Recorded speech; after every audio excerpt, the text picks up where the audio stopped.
Hello, my friends. So I recently got a comment that said that my channel promotes an eating disorder. So let's get one thing straight. I do not promote restriction, starvation, or any obsession. If you watch any of my videos, you see that I promote whole plant foods and strategies to figure out what kind of combination of said foods that would help you have something that's long-lasting, sustainable, and super healthy. In a country where almost 75% of people are obese or overweight, suggesting starches, fruits, and vegetables would sound dangerous. But unfortunately, it just makes you weird. And you see that anytime somebody's promoting healthy food on their channel and you see the comments rolling in talking about how they're promoting an eating disorder or you're too skinny, any of those things. Meanwhile, if you see somebody going through the drive-thru, they're applauded for just being real. So I can see why it looks like an eating disorder, because in the environment that is the United States, everything is there to work against you. Every time you are faced with that candy bar in a checkout line, you have to ask yourself the question, do I want to buy this? And you're not even there for food. You might be at the hardware store. We'll go over some stats, but it does seem like it's an eating disorder when being average gets you the average result. And if you don't want average results, then it looks like you have a mental disease. But I do want to start off and give the commenter the benefit of the doubt. Perhaps they saw my channel and thought I was promoting starvation. That would mean severe caloric restriction. I do not promote that. And if I did, one of two things would be happening to people if they took that advice.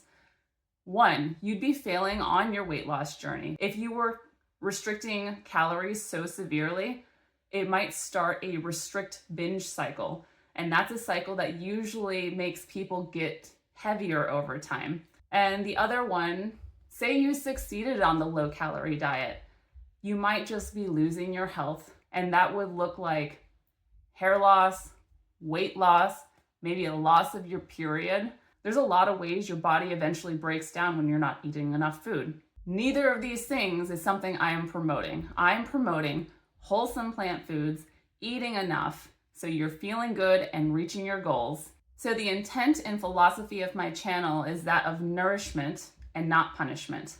I try to share strategies that will hopefully help make a plant-based diet sustainable for you long term so you have good health and you're not always thinking about food. Honestly, most of us just don't want to talk about or think about food all the time. I also want to say that my channel shares my experience and my perspective. It's not prescriptive or medical advice.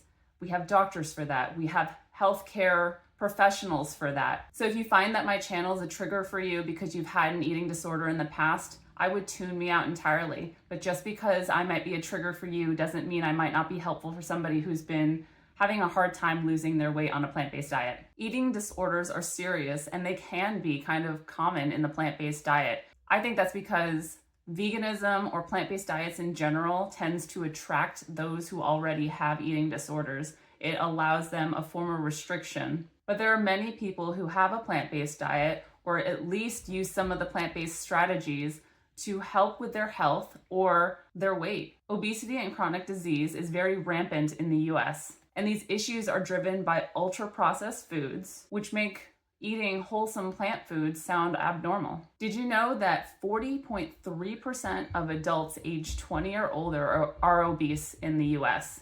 That doesn't even include the number for overweight. The percentage of adults 20 and older who are obese and overweight is 73.6%. I'm sure it's a little bit higher because these numbers were taken in 2018. So if you are within the normal BMI, you are already abnormal. It would make sense that somebody who was of normal weight would be eating outside of average, which reminds me, the average weight for a US woman is 171.8 pounds. That number looks wildly different depending on your height.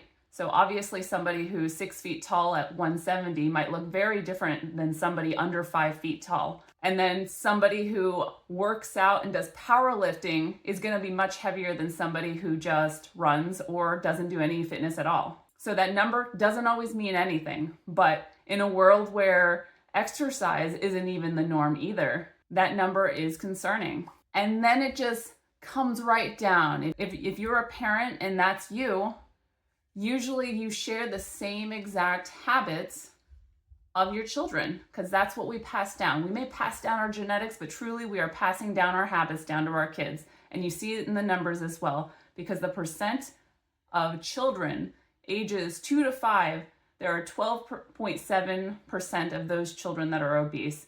For ages 6 to 11, it's 20.7% who are obese. This is not even the overweight category. So we're seeing children heavier than they ever have been. And because of this, their lifespan, let alone their health span, is decreasing every year we continue with the standard American. And this is why all of these foods are considered normal.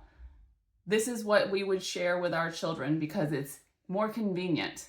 It's too bad that we don't have the same sort of programs that promote eating healthy the way the Japanese kids do. You'll see that they've got a great system in place where kids are serving these wholesome foods to each other and making sure that they eat enough.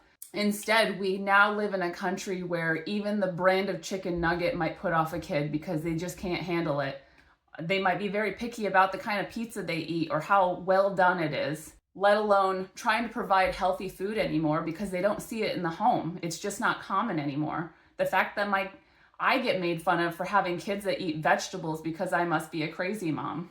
I would hope that most of you would see that any parent who is trying to make sure their kids are eating wholesome food is a way of preparing them for the world that is going to work against them one day when the average is going to be much worse than it is today. I will say in the past, I had happened down some plant-based extremes that put me in eating disorder category. I was losing health, but I was putting myself in that extreme. And I will say, yes, you are so put off by anything that looks like a diet after that. You just want to be in total recovery because there's a mental side to it. And I totally agree with that person who might be concerned about eating disorders. But that is why I'm really careful about what I'm sharing, because we don't want eating disorders here. We want health. So don't let the purity of certain diets put you off from pursuing that health, because hopefully it's a long game for you. And if we're really lucky, we're going to do our best to extend our health span.